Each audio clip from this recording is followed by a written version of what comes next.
네, 한 달에 한 번 월간 증시 이슈를 체크하고 1,000만 개인 투자자 멘토의 비법 노트를 엿보는 시간, 고수의 선택입니다. 이 연불리의 초기 발동하는 시장의 키워드를 점검하는 시간 가져보도록 할 텐데요.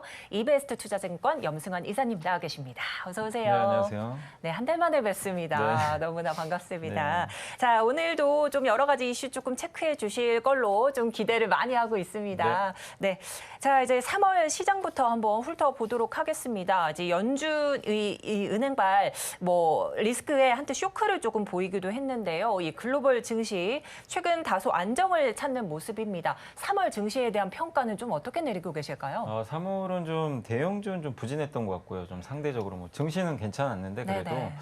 일단 대형주보다는 여러분도 아시겠지만 코스닥이 정말 엄청나게 강했고 그쵸. 아마 연초 이후로 코스닥이 전 세계 제일 센 것 같아요. 가장 상승폭도 컸던 것 같고 네. 그래서 이게 은행 리스크가 있었지만 오히려 이게 이제 경기 침체 우려를 좀 부각시키다 보니까 성장주로 돈이 좀 몰렸고 그 성장주 역할한 게 2차 전지거든요. 네. 그래서 2차 전지 쪽으로 이 매기가 좀 많이 붙었는데 결국 2차 전지 안에서도 차별화가 너무 심했습니다. 거의 네. 양극재 위주로 좀 급등을 하면서 2차 전지 양극재 기업들의 주가가 좀 굉장히 강했고 다만 이제 3월 말로 갈수록 이제 지난주부터 갑자기 또 약간 흐름이 좀 바뀐 게 네. 부진했던 반도체 또 맞습니다. 디스플레이가 급등하기 시작했어요. 그렇죠. 그래서 이제 굉장히 좋은데 역시 여기도 대형주보다는 중소형 소부장 기업들로 이렇게 강세가 오늘도 보면 반도체 맞네요. 소부장이 좋잖아요. 그래서 네네.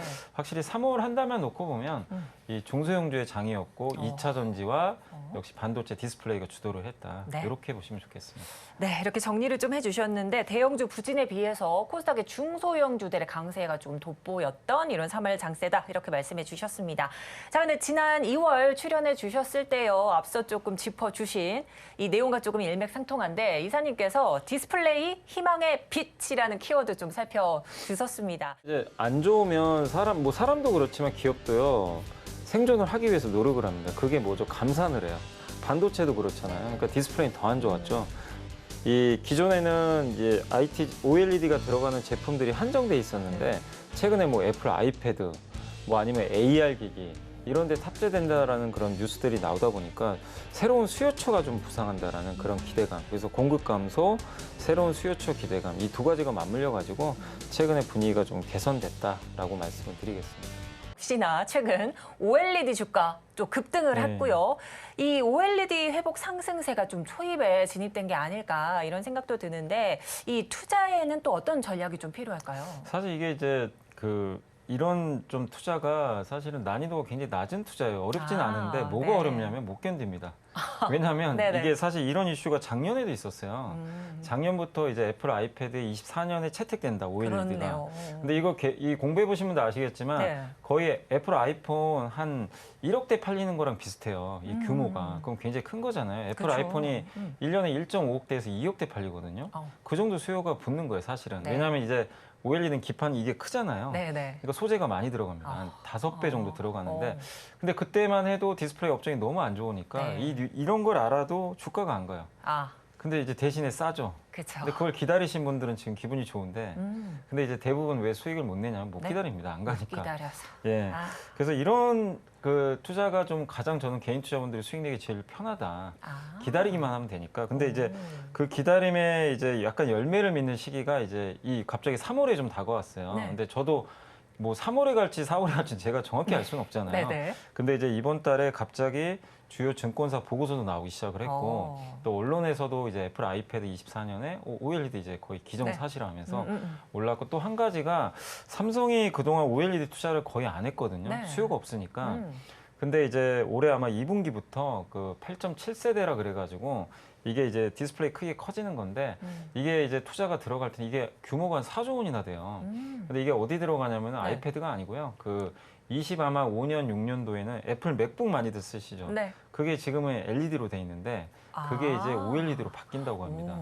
그럼 이제 노트북에도 들어가게 돼요. 그렇겠죠. 그러니까 TV, 노트북, 아이패드까지. 그러니까 스마트폰에서 이제 벗어나는 거죠. 그래서 이게 굉장히 좀 큰 사이클이 시작이 됐으니까. 그래서 다만 지금은 쫓아가는 건 좀 늦었겠죠. 또 너무 가파르게 올라서. 그래서 다만 이게 중장기적으로 이제 시작을 했으니까 또 조정이 나온다면 관심 가지시고 그래서 디스플레이 쪽도 꾸준히 장기로 관심을 가지시면 좋을 것 같습니다. 네. 그렇습니다. 자, 이제 한 달도 좀 안 돼서 OLED 급등세를 좀 적중을 해주셨습니다.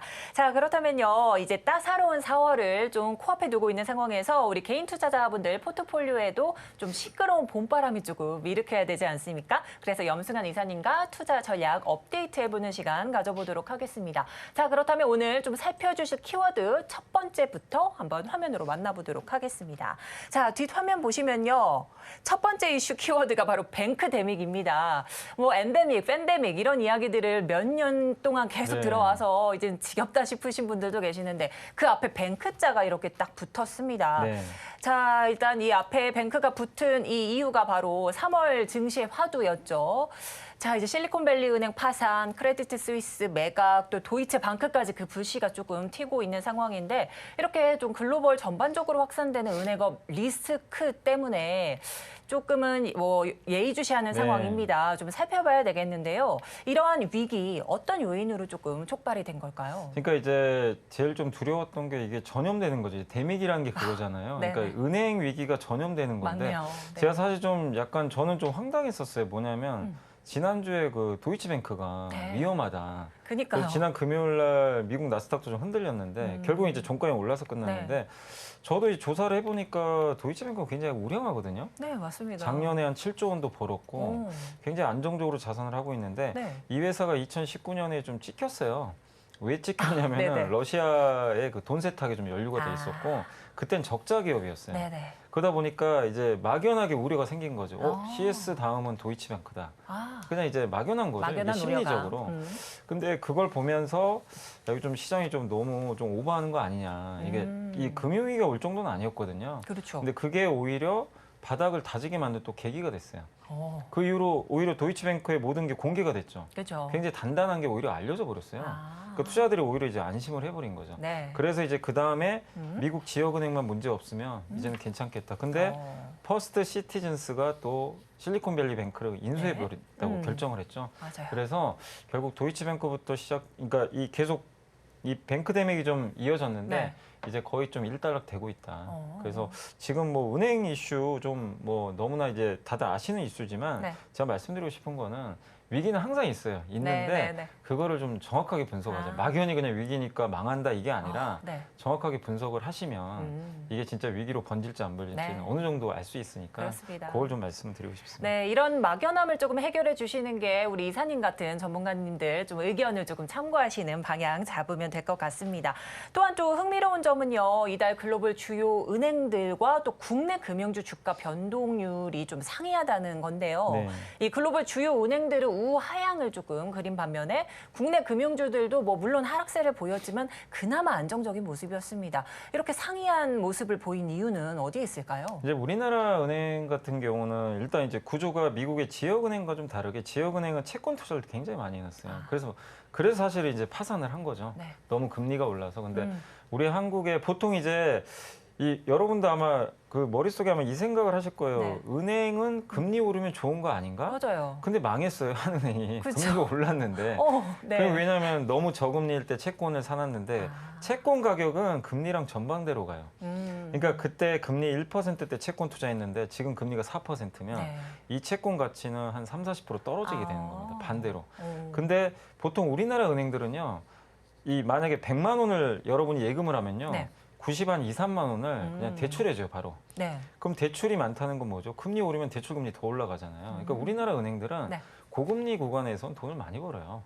이게 원래 정상적인 맞네요. 은행 구조입니다. 네네네. 그러니까 우리나라는 규제도 심하고 이런 정상적인 영업을 했는데 네. 자산 구조도 좀 정상 구조인데 미국 지방은행은 좀 그게 너무 이제 채권에 그래서 그게 좀 다른 겁니다. 그래서 네. 막연히 미국의 은행이 위험하니까 우리 한국 은행이 위험하다. 이것도 저는 좀 잘못된 생각인 거죠. 네. 근데 다만 이제 걱정되는 건 하나 있어요. 우리나라는 대출을 많이 하는데 주택담보대출 많이 하잖아요. 그렇죠. 그러니까 부동산이 좀 내관이에요. 아. 그래서 우리 한국은 실리콘밸리뱅크가 중요하다기보다는 네. 한국 자체적인 부동산이 더 문제다. 그렇죠. 근데 이게 터지면 우리나라 은행도 위험할 수는 있어요. 그래서 맞아요. 네. 지금 정부가 계속 지금 관리를 하고 있거든요. 네. PF 문제. 그래서 저는 걱정되는 거는 한국의 좀 부동산이 이게 어쨌든 좀 좋은 상황 아니잖아요. 맞아요. 그래서 네. 이 부분을 여러분들이 더 포커스를 맞추고 보시는 게 맞는 것 같습니다. 네, 이제 미국 지방은행과 또 국내 은행은 뭐 운영 시스템 자체가 조금 다르기 때문에 좀 상이하게 좀 봐야 된다 이런 말씀해 주셨고 오히려 국내 은행은 이제 부동산 업황을 조금 예의주시하셔야 된다 이런 말씀해 주셨습니다.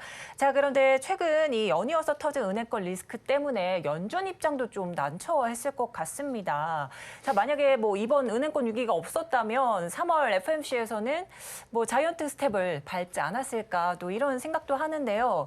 그렇게 베이비 스텝을 좀 단행을 하면서 한미 기준금리 좀 차이가 조금 이렇게 더 네. 벌어진 상태죠. 네. 근데 이거 보시면 여러분도 느끼시겠지만 한국이 되게 빨라요. 아, 먼저 인상을 했고요. 네. 그죠? 먼저 한 몇 개월 정도 앞서서 0.75로 올리기 시작했죠. 2021년에 올렸습니다. 벌써. 한국은. 네. 근데 이제 연준은 되게 늦게 올렸고 네. 지금 한국이 먼저 동결 들어갔어요. 그렇습니다. 그러니까 저는 오히려 어. 우리 한국은행이 정책을 더 잘 쓰는 것 같아요. 네. 미국 연준이 욕을 많이 먹어요. 왜냐하면 너무 후행적으로 한다. 아. 그러니까 데이터만 보고 할 거면 누구나 할 수 있는데 네, 네. 그러니까 사실 좀 선제적으로 해야 되거든요. 경제 상황을 좀 예측을 해서 네. 21년도에도 이게 물가 상승률 일시적이라고 이제 연준 의장이 계속 좀 고집을 부렸죠. 네. 근데 그 후로 안 올리다가 물가 너무 튀니까 뒤늦게 올렸는데 문제가 뭐냐면 올리는 것 자체는 문제가 아닌데 뒤늦게 올리니까 무슨 문제가 발생하냐면 너무 세게 올리기 시작한 거예요. 아. 0.75씩 네, 네. 자이언트 스텝 밟으니 저는 이제 실리콘밸리 뱅크 같은 이제 은행들이 결국 파산해 버린 거죠. 그래서 연준도 지금 굉장히 좀 당황했을 것 같아요, 사실은. 이게 정책의 좀 약간의 실수죠, 어떻게 보면. 그래서 저는 이제 개인적으로 봤을 때 이번 좀 이슈도 있었고 그리고 이제는 물가가 미국도 꺾이기 시작하거든요. 그런 걸 본다면 미국의 기준금리 인상은 이제 거의 사실상 좀 종료로 전환이 됐다. 네. 이렇게 좀 보고 있고 금리 인하까지는 사실 잘 모르겠습니다. 금리 인하 그러니까 미국 채권 시장은 미국이 연준이 금리 3번 인하하는 거에 베팅하기 시작했어요. 근데 이제 그렇게 생각하는 건 별로 없잖아요. 네네. 우리 한국에선. 그렇죠. 근데 미국은 그렇게 지금 시장에선 베팅을 했는데 뭐 항상 그건 바뀌니까. 그렇지만 이제 그걸 봤을 때 적어도 이제 기준금리 인상은 좀 거의 끝난 거 아닌가. 그래서 긴축 사이클이 거의 끝나간다는 쪽에 여러분이 포커스를 맞추시면 좋을 것 같습니다. 네, 좋습니다. 자, 이렇게 해서 뱅크 데믹 관련된 키워드 좀 살펴봤고요. 그렇다면 다음 키워드 한번 확인해 보도록 하겠습니다.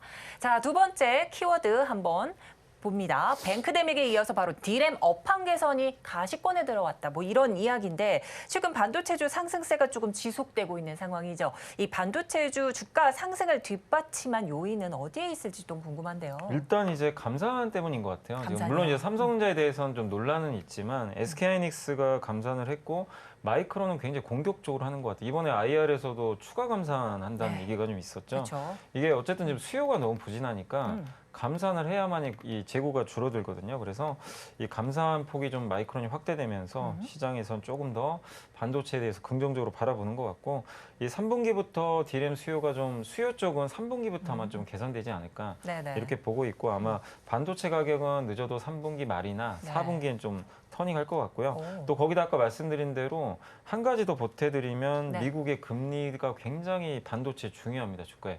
보통 금리 인상이 끝나거나 네. 인하될 때 반도체 주가가 좋았어요. 근데 금리가 오르면 이 유동성이 막히잖아요. 그쵸. 그래서 반도체 수요에 되게 안 좋거든요. 아, 근데 지금 최근에 아까 말씀드린 대로 금리 인상이 이제 거의 끝났다고 다들 생각하잖아요. 그쵸. 그러니까 이것도 역시 반도체 주가에 그래서 호재로 이렇게 반영이 작용하는 됐다. 거죠. 네. 자, 보면은 디램 가격 하락 수준이 이렇게 조금 1분기, 2분기 좀 계속 책정이 네. 되고 있는 상황인데, 자, 그런데 이 시장 조사 기관 트랜스포스는 올해 디램 시장이 3분기부터는 좀 개선될 것이다. 이런 좀 전망도 좀 내놨습니다. 아무래도 공급 부족 현상이 시작될 것 같다. 네. 이런 예상 때문인 것 같은데요. 이런 전망에 대해서 이사님 어떻게 보시나요? 사실 올해 딱 연초에 트렌드 포스가 뭐라고 했냐면 연초에는 올해 계속 공급 과잉이다. 공급 과잉이다. 일단 그랬어요. 네. 근데 이제 점점 달이 바뀌면 바뀔수록 바뀝니다. 그 4분기에 네. 수요 초가 어, 4분기부터라고 했어요. 근데 이번에 바꿨어요. 3분기부터다. 3분기부터. 그러니까 점점 당겨지고 있죠. 네. 그러니까 이제 이 트렌드 포스는 굉장히 유력한 기관이기 때문에 이게 이제 이런 식으로 바꾼다는 거는 좋다는 얘기잖아요. 수요가 많다는 얘기니까 그쵸. 그만큼 시기가 빨라진다는 거니까. 네. 그래서 그만큼 맞추기는 어렵지만 디램 수요가 아마 3분기에 1.91% 공급보다 더 많을 것 같다. 이렇게 전망을 했고 4분기는 5.81%로 수요가 더 많을 것 같다. 네. 이렇게 전망을 바꿨습니다. 근데 그 이유 중에 하나가 아까 말씀드린 대로 공급이 좀 더 줄 것 같고 네. 거기다 하나가 더 있어요. 챗 GPT. 인공지능 수요가 좀 생각보다. 근데 사실 마이크론도 이 얘기를 오늘 어제 새벽에 했거든요. 네. 그 IR을 하면서 인공지능 수요 생각보다 굉장히 좀 강력할 것 같다. 네네. 이 두 가지가 맞물려서 지금 전망이 조금 긍정적으로 좀 빨리 바뀌고 있는 게 아닌가 이렇게 생각을 하고 있습니다. 네, 이 앞서 잠깐 말씀해주신 이제 마이크론 실적 관련돼서도 조금 살펴봐야 될 것 같은데 이 반도체 업황의 바로 미터이기도 한 이 마이크론 실적이 좀 발표가 됐습니다. 재고 평가 이 손실 여파로 사상 최대의 적자를 좀 기록하기도 했는데요. 이 마이크론 실적 현황을 보시면 2분기 때 지금 현황과 3분기 때 현황이 있는데 최대 적자를 좀 기록한 상황입니다. 자, 그런데 마이크론 경영진은 이 시장이 좀 바닥에 좀 도달한 것으로 이렇게 조금 해석을 하고 있습니다. 하지만 주가는 급등했습니다. 네. 그래서 좀 이러한 상황 속에 개인 투자자분들은 어떤 식으로 좀 접근을 해야 될까요? 그러니까 이제 마이크론의 현재 실적은 중요한 게 아니에요. 실적이요? 뭐 주식은 지금 현재를 반영하는 게 아니잖아요. 네. 그러니까 기업들 보면 예전에 LG 디스플레이가 대규모 적자 발표했는데 그날 주가가 급등 나왔습니다. 왜냐하면 앞으로 적자가 줄 것 같다. 그러니까 향후 전망이 중요한데 네. 그러니까 마이크론도 오늘 새벽에 7% 올라갔던 건 결국에 향후 전망이 좀 긍정적으로 바뀌었거든요. 그러니까 뭐라고 했냐면 마이크론이 재고 이번이 피크아웃 같다. 그러니까 지금이 재고가 제일 많다는 얘기예요. 그럼 그 얘기는 뭐예요? 이제 주는 일밖에 없잖아요. 그렇죠. 당연히 이건 좋은 거죠. 그리고 과거에도 반도체 기업들 이게 주가를 보시면요. 언제 바닥을 처음 찍냐면은 감산 발표할 때 바닥 찍어요. 제가 왜 그걸 기억하냐면 작년 9월 30일 날 마이크론이 감산 발표했습니다. 그날이 삼성전자 주가 바닥입니다. 한번 검색해 보세요. 작년 9월 30일. 9월 30일. 네. 그때 마이크론이 실적 발표하는 날 그 감산 발표했거든요. 근데 삼성전자 주가가 그날 거의 바닥이었어요. 그리고는 이제 그 밑을 안 깼죠. 그리고 또 한 번의 이제 그 추세적 상승은 언제 나오냐면요. 재고가 감소하기 시작할 때. 근데 이제 마이크론의 얘기가 맞을지 안 맞을지는 좀 지나봐야 우리는 알 수 있어요. 미래를 모르니까. 근데 마이크론은 이번이 이제 재고 피크아웃이다. 이젠 재고는 줄어들 것 같다. 이걸 언급을 했기 때문에 시장은 더 환호를 했던 거죠. 아, 이제 드디어 재고가 줄기 시작하는구나. 그럼 사실 나쁘게 볼 이유가 없는 거거든요. 그래서 이제는 좀 좋아질 일만 남다 보니까 결국에 이제 주가 반등하는데 다만 삼성전자 주가가 좀 약간 부진한 이유는 감산을 삼성전자가 정확하게 얘기를 안 해줘요. 좀 공격적으로 좀 저도 감산을 삼성전자 했으면 좋겠는데 안 합니다.